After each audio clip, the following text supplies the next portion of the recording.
হাত পা পরিষ্কার করবার জন্য আমরা সাধারণত সাবান ইউজ করে থাকি, কিন্তু সেগুলো বেশিরভাগ ক্ষেত্রেই কেমিক্যাল যুক্ত হয় বা বেশিরভাগ ক্ষেত্রেই সাবান ক্ষারযুক্ত। সেজন্য এটা ত্বকের উপকারের চেয়ে ক্ষতিই বেশি করে। আজকে তোমাদেরকে দেখাবো ঘরোয়া উপায়ে তোমরা কিভাবে বডি ওয়াশ তৈরি করবে। এখন তো বাজার চলতে অনেক বডি ওয়াশ পাওয়া যায়, কিন্তু সেগুলো বেশিরভাগই কেমিক্যাল যুক্ত, এগুলো ত্বক ক্ষতি করে।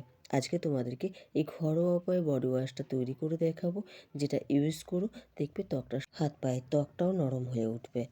আর এই বডি ওয়াশে যে উপকরণগুলো আমি ইউজ করেছি সেগুলো তোমরা বাড়িতেই এটার জন্য বেশি খরচ করতে। দেখো রঙটাও কতটা সুন্দর হয়েছে।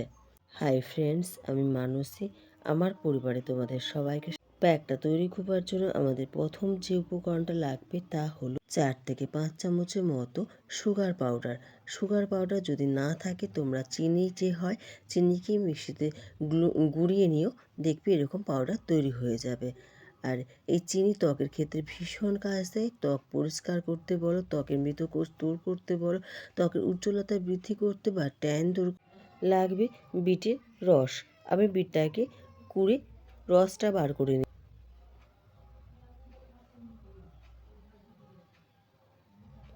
বিট ত্বকের উজ্জ্বলতা বৃদ্ধি করতে, ত্বককে সুন্দর করে তুলতে সাহায্য করে। এবার এর মধ্যে দেব বেসন। আমি 4 থেকে 5 চামচের মতো বেসন ইউজ করেছি। বেসন ত্বককে পরিষ্কার করতে সাহায্য করে। ক্লিনজিং হিসাবে বেসন ভীষণ কাজ দেয়। যদি নিয়মিত বেসন ত্বকে ইউজ করো দেখবে ত্বকটা অনেকটা পরিষ্কার এবং সুন্দর হয়ে উঠেছে। এছাড়া এটা এক্সফোলিয়েট করতেও সাহায্য করে থাকে। ত্বকের মৃতকোষ। সবশেষে দেব শ্যাম্পু। যে শ্যাম্পু ইউজ করতে পছন্দ সেই শ্যাম্পু এখানে ইউজ করো। আমি এখানে একটা পাতা ডাব শ্যাম্পু ইউজ করেছি। দিয়ে এটা খুব ভালো করে মিশিয়ে নিতে হবে। মিশিয়ে নিলে একটা ক্রিমি টেক্সচারের মতো এসে যাবে। দেখো,